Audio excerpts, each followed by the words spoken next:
Good evening, I'm Mike Bush. We're also following another story. The St. Louis Zoo announced last week that it's closing a big attraction, the Children's Zoo. But some people are questioning the decision. A report tonight from 5 on Your Side, Sarah Maki.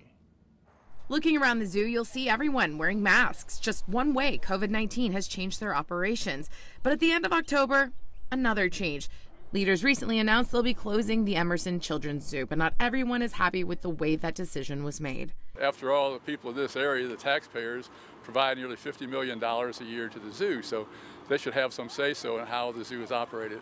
Tom Sullivan is concerned taxpayers didn't have a voice in the change at the taxpayer-funded attraction, whose records show the zoo got closer to $40 million in taxpayer money last year, which is when the 2018 Prop Z tax hike went into effect.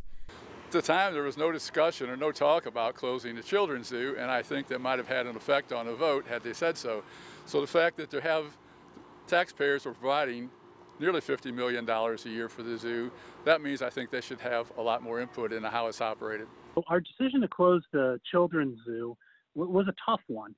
However, it was the smart one to do. The zoo's Billy Brennan says the 51-year-old attraction hasn't really been operating as designed during the pandemic, since so much of the experience is about bringing animals and guests together with staff and volunteers.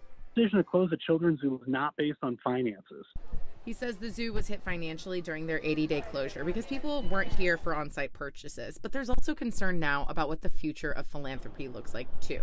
And as they prepare to close the Children's Zoo, they're already preparing a temporary replacement with animatronic dinosaurs. As for any permanent replacement, Brennan says they will take public input on that.